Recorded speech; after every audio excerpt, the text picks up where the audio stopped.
Tyler, Katie, welcome to New Mexico in Focus. Thanks for being here. Before we dig more into the grant program, Katie, I'm wondering if you can talk a little bit more about the Healthy Soil program and how it came about. Sure. First off, thanks so much for having us and for the interest in NMDA's Healthy Soil program. It came about in 2019, and that was thanks to enactment of the Healthy Soil Act.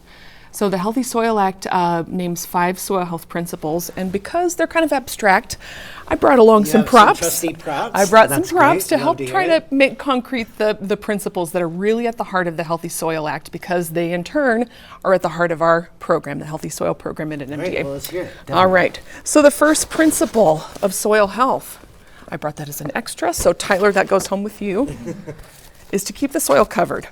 So the way I like to think of it is putting on a baseball cap. It may look terrible, but that's okay. I'm protected from the lights of the studio. If a great gust of wind comes in, it'll keep my hair more or less in place. Let's say a great big rainfall comes. My hair's not going to get as wet. I'm also protected from temperature swings. So if I step out into the parking lot, it's a little cool when I leave here, my head will still be kept pretty warm.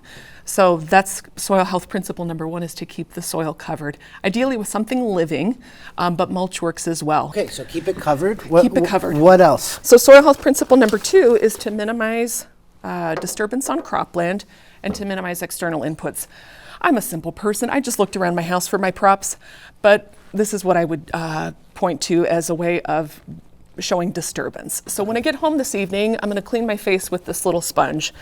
I don't want to overdo it because I'm going to irritate the surface of my skin and the microbes that live on my skin and really help protect me. Now I've got some stuff that I'll probably squirt and put on my skin later this evening, but that's an external input, so I really don't want to overdo it with this stuff either. But in terms of soil health, we want to minimize tillage on farmland because that's really disruptive to the surface of the soil. Maximizing biodiversity. Trail mix. I know that if I eat different kinds of things, my body's going to benefit from those different things. Same story for the soil. The more different kinds of plants that are there on the land, the better the soil does. Different nutrients being imparted to the soil. Principle number 4, maintaining a living root. I brought a simple straw because that's essentially what roots do, is they act as straws to take in the rainfall and the wonderful snowfall we just had and sock that down beneath the soil surface so that plants can access it later. So, maintaining a living root. Last one, my favorite, integrating animals. I bring you a business card. Why do I bring you a business card and not say a stuffed cow? Well, because animals do for the land what people do in the workplace. They're performing services for free. They're cycling nutrients, they're depositing manure and urine, and that acts as a fertilizer for seeds. They're moving seeds around. So that gentle disturbance of animals, when managed properly, is actually really good for the soil. I can tell that you were a teacher at one point. I feel like I'm learning a ton from all of your props on healthy soil. One of the centerpieces of your program is your grant program. Yes. Tyler, you are a grantee. The Soil and Water Conservation District that you work for, TAOS, is a grantee, I think 3 times now. So can we back up before you got your first grant, or before the district did? What attracted you to the grant program, and why were you interested in getting a little extra support around this? It's human nature to take things for granted, you know? Like, if you're hungry, you go to the grocery store, that sort of thing. And you don't necessarily think about, oh, did somebody grow that? Where was it grown? Where did it come from? And so it's kind of the same way with soil. We kind of just walk on it and don't think too much about how it contributes to our, immediate needs. During the pandemic, when we were still doing social distancing stuff, we showed a movie about soil health that was kind of in vogue at the time. I'm having difficulty remembering the name of it right now. It wasn't, the second one was Common Ground. Do you remember the first one? Kiss the Ground. Kiss the Ground. Okay, yeah, so we had a kind of like a drive-in, socially distanced, like documentary screening, and we had a huge turnout. Again, the idea of, empty grocery store shelves makes people think about, maybe I should be taking care of, my food production, my care for, producing my own food.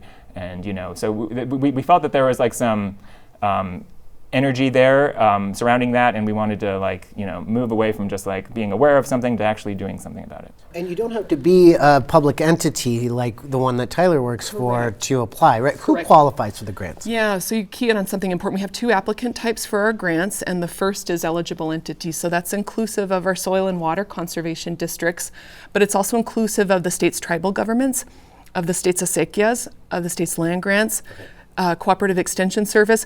Basically, how they're defined in law is local governmental entities with proven land management capacity to support healthy soil. You have a map of the various grantees on your website, and I noticed, there's even individuals who own less than an acre of land. These are everyday people that can reach out to you as well. Correct, and they don't have to own the land. They just have to have some sort of existing relationship to the land. So let's say your grandmother is, she's looking for someone else to step in and take over her role of managing the land. That's an existing relationship to the land for us as an applicant. So you can own it, you can lease it, you can manage it on someone else's behalf. You've got to have landowner permission.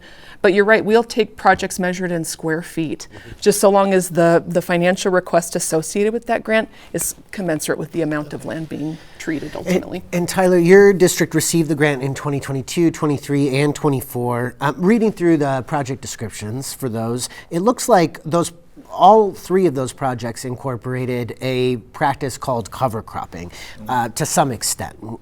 Can you describe what that is and why it promotes healthy soil? Mostly what we're looking for is to reestablish desirable plants on that piece of ground, and what we shoot for, which are is a mix of perennial plants, I guess, that are there. They survive from year to year. There's less of a period where that bare soil is, which is kind of really going to suck the life and the health out of the soil if we have those conditions. So we're just trying to introduce seeds to move ourselves in the direction of having permanent perennial ground cover, so that it can be hayed or grazed or managed in a way that's sustainable. And you're doing this for various landowners in the Taos area. What's to keep them from doing this work on their own? What are the barriers? Do they need the expertise that you bring? Do they need supplies? Do they need funding, time, capacity?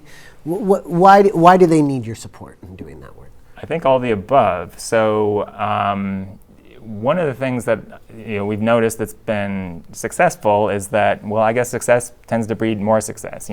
Neighbors see what their neighbors are doing. If that used to be a bare field that was growing only weeds or just had prairie dogs running around it and there was not much green to be seen at any time of the year, people see pieces of land being resuscitated, being brought back to life and turning green. A lot of the people that we work with have, grew up in the area, and they often tell me, this place used to be green when I grew up. Everywhere you looked, it was just lush, and it was, like the Garden of Eden. And there's pictures to prove that. And can we get back there? Yeah, exactly. Again, life kind of intervened. Modern life did, and those people got away from managing land so intensively. But maybe as they retire, or maybe with a renewed interest in local food production and that sort of thing, they come back to it. And we're in the kind of the triage stage of things of bringing things back to life, of getting things green again. And we talked about the fact that individuals can apply for these grants as well. So if I'm thinking about somebody who has some land that's gone fallow, or they need some expertise, some labor, some help with that, is there any support for them to figure out? They may not have ever written a grant. Some support for them, technical assistance to be able to access this kind of funding. Does your department or your program offer that? One of the first steps we require of individuals that want to apply for our grants is they have to work with USDA Natural Resources Conservation Service. It's a mouthful. It's NRCS is how we shorthand it around the office. But NRCS actually comes out to your place for free, looks at your land and says, hey, I don't know if you noticed, but there's some compaction over here. I see erosion is an issue here. So they help you see the land that you see all the time, maybe in a different sort of way, help you identify what it is that you can actually remedy through the application of the soil health principles. Have you been able to measure at all the overall impact of this grant program since it started just a few years back? So our applicant pool is bigger. I mark that as a measure of success. Dean, my co-lead, he's the technical wizard behind our program. He will tell you the real success of our program is when you can sit down with a farmer or a rancher and say, okay, you did some of the tests, the assessments in your field or in your pasture before you did soil health principles. And before your project, water was really slow to infiltrate, or the compaction was really high. And when you have compacted soils, it's hard for a plant to put its roots in. But after your project, we can tell that water infiltrates more quickly. It's being absorbed in that sponge, so that when we encounter periods of drought, as we know we're going to in New Mexico, there's a resource there in the soil that existing plants can tap into. And and your soil is less compacted, so a plant can actually take root within it. So for us, that's the real success on an individual basis, is seeing those physical changes within the soil towards something healthier. Mm-hmm.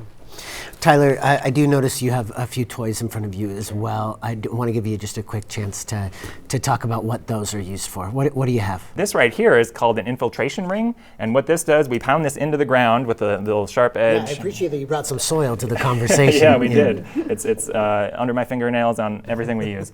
And so we pound this into the ground and we pour a 16-ounce bottle of water in this, and this mimics essentially 1 inch of rainfall. And we have a timer going and we register okay, how long does it take for that soil, how long does it take for the water to infiltrate into the soil?